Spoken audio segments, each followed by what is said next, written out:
Крым – это целый мир в миниатюре. Он настолько многолик, что поездки в разные его концы похожи на путешествия по разным континентам. Я беру свою фотокамеру и отправляюсь в долгие прогулки по полуострову для того, чтобы самому увидеть все его исторические памятники и запечатлеть их поразительное многообразие. Этими впечатлениями хочется поделиться с каждым. Поэтому в эфире телеканала АТР приглашаю вас на прогулки по Крыму. Прогулки по Крыму с Алексеем Гайворонским. Давайте вместе откроем эту землю.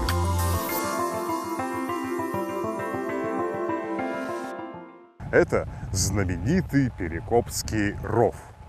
В старину он был от моря до моря заполнен морской водою, отрезая таким образом Крым от материка и превращая его в настоящий остров. Уже в наши времена, в 1990-е годы, среди определенной части крымских политиков и журналистов приобрело популярность крылатое выражение «За Перекопом земли нет». Эта фраза не лишена остроумия, и в то же время она глубоко ошибочна. Ведь на самом деле за Перекопом лежат земли, которые не просто близко соседствуют с Крымом, но и которые на протяжении столетий входили в состав крымского государства. Там, в десятках километров за Перекопским рвом, по сей день стоят города, основанные крымскими ханами. Земли за Перекопом составляли одно целое с Крымом и при правлении Гераев, когда границы ханства простирались от Дона до Днестра и Дуная, и во времена Таврической губернии, в которую входили и Симферополь, и Ялта, и Каховка, и Мелитополь. Причерноморские степи имеют общую историю с Крымом, и потому в ближайших выпусках нашей передачи мы с вами отправимся за пределы полуострова для того, чтобы увидеть те края, которые в далеком прошлом составляли материковую часть владений Крымского ханства.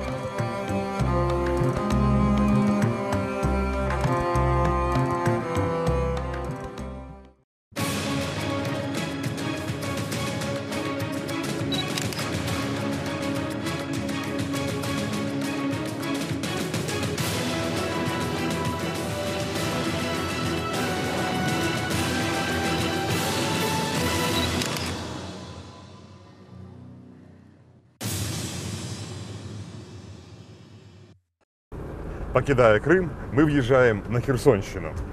Перекоп у нас уже позади, но до северной границы бывших ханских владений остается еще около 150 километров по прямой. В ханское время путешествие от Перекопа к северной границе страны занимало 3 дня. А если бы странник пожелал увидеть западный или восточный рубеж ханства, то его путь занял бы и все 2 недели.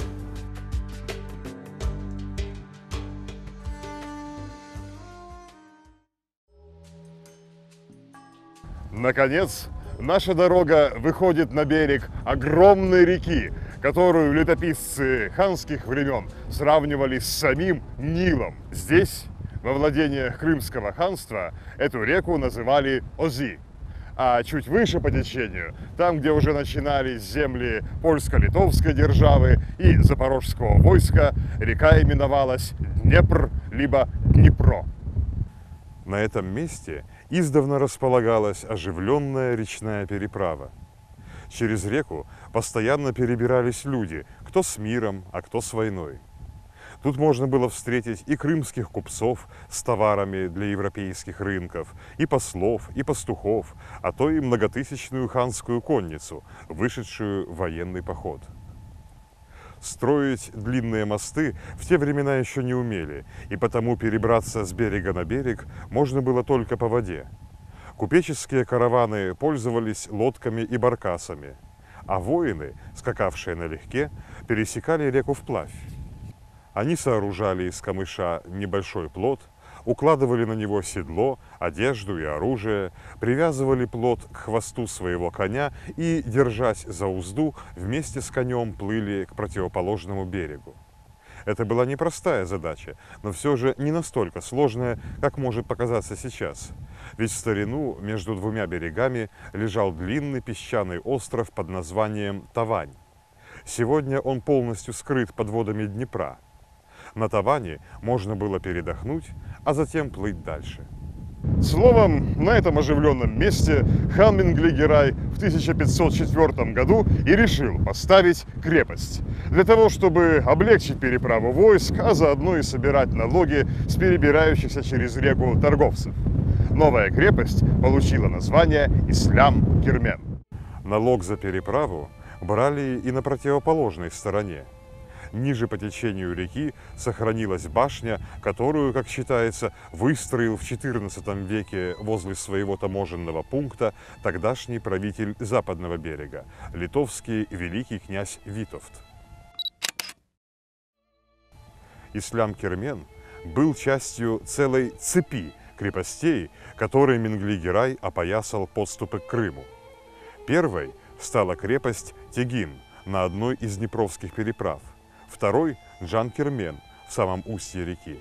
Затем выше по течению появился Ислам-Кирмен, а на Перекопском перешейке у входа в Крым была заново отстроена крепость Феррах-Кирмен.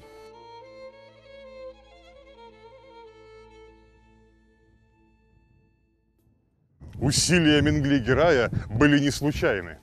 Ведь к тому моменту Крымское ханство лишь еще очень недавно обрело независимость от Золотой Орды, и ордынские ханы все еще надеялись вернуть себе власть над полуостровом. Кочуя со своими войсками в степях между Волгой и Днепром, они в конце 15 века несколько раз вторгались в Крым и использовали днепровские переправы для связи со своим союзником в борьбе против Менгли-Герая, польским королем.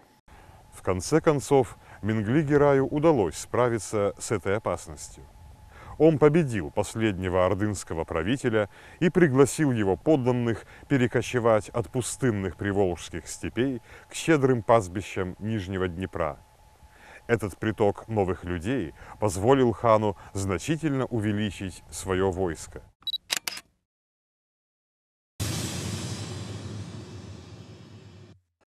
Но едва миновала ордынская угроза, как возникла новая, на этот раз со стороны украинских казаков. Первое в истории упоминание о них относится к 1492 году, в честь чего здесь, на месте ханской крепости Тегин, установлен памятный знак. В этом году казаки захватили ханский корабль, который следовал по Днепру мимо новопостроенного Тегина. Со временем казаки научились строить большие лодки и спускаться по реке в море. Там они высаживались на берегах Крыма, громя Гюзлев и прибрежные деревни с той же удалью и ожесточением, с какими крымская конница, в свою очередь, громила украинские села. Чтобы перекрыть казакам путь в море, на противоположном берегу от Ислам-Кирмена была построена еще одна крепость, названная Гази-Кирмен. Гази-Кирмен был укреплен гораздо лучше своего близнеца на левом берегу реки. Если в Ислам-Кирмене стояло 80 домов, а гарнизон составлял 500 воинов, то в Гази-Кирмене домов было 170, а охрана насчитывала более 2000 бойцов. Две крепости стояли друг против друга, зорко наблюдая за руслом реки и нацелив на нее пушки. Их железные ворота открывались к пристаням, где стояли лодки и баркасы для переправы. Но казацким флотилиям все же удавалось во тьме безлунных ночей проскальзывать между двумя крепостями, оставаясь незамеченными. Тогда, чтобы перекрыть им дорогу, на острове Тавань были выстроены еще две малые крепости – Нусрет-Кирмен и Мубарак-Кирмен. От них к прибрежным крепостям на ночь протягивали через реку толстые цепи, а к цепям подвешивали колокола.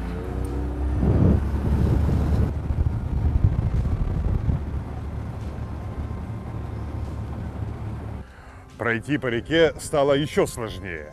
Но теперь казаки, подплыв ночью к Гази-Кирмену, стали заранее бросать в воду связанные стволы деревьев. Бревна плыли по реке, цеплялись за цепи, колокола гремели, стража на башнях стреляла наугад из пушек в темноту, и, воспользовавшись этой суматохой ложной тревоги, казаки таки проскальзывали между двумя крепостями. Порою, собрав большие силы, казаки высаживались на берег и осаждали крепости. Им не раз удавалось захватить и разрушить Ислам-Кирмен, и каждый раз ханы вновь восстанавливали его. Гази-Кирмен был лучше укреплен и потому успешнее отбивал казацкие атаки. Но в 1695 году и он был снесен до основания. Это сделал гетман Иван Мазепа, который в то время еще служил русскому царю Петру I и действовал заодно с русскими войсками. Через несколько лет, по условиям мирного договора, крымские ханы обязались снести остатки днепровских крепостей и больше не восстанавливать их. Поэтому сегодня на месте Ислам-Кирмена мы не увидим даже руин, а от Гази-Кирмена остался лишь небольшой участок фундамента крепостных стен. В будущем хан Кырым-Герай задумает построить у пристани Гази-Кирмена торговый порт, чтобы перевозить отсюда в Стамбул зерно, которое выращивали ногайцы и от поставок которого зависела турецкая столица. Но правление этого хана окажется недолгим, и его идея так и не будет воплощена. Через 16 лет после разгрома Гази-Кирмена Иван Мазепа вновь появился в этих краях, но уже не как завоеватель, а как беженец. Порвав с русским царем и заключив против него союз со шведским королем, гетман потерпел поражение от царских войск в Полтавской битве и укрылся во владениях хана, где впоследствии и умер.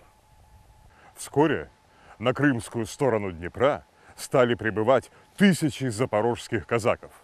Они спасались в ханских владениях от Петра I, который, разъяренный бунтом Мазепы, приказал истребить и разрушить Запорожскую сечь. Этот памятный знак установлен примерно на том месте, которое хан Девлет II Герай предоставил беглым казакам для жительства. Здесь украинские изгнанники основали взамен разрушенной Запорожской сечи новую, Олешковскую сечь. В статусе ханских подданных они прожили здесь и в других местностях Крымского ханства 23 года, после чего вернулись на родину. Такова была судьба днепровских крепостей, построенных Менгли-Гераем. Ислам-Кирмен дал начало современному городу Каховка, а Гази-Кирмен – нынешнему городу Берислав. А теперь у нас на очереди следующая крепость, возведенная в ханскую эпоху – Джан-Кирмен, он же Озикале, он же современный Очаков. Наряду с прочими укреплениями Менгли-Герай построил на Днепре еще одну крепость – Джан-Кирмен. Она встала на берегу обширного лимана, где впадают в море сразу две большие реки – Ози и Аксу, как крымцы называли Днепр и Южный Буг.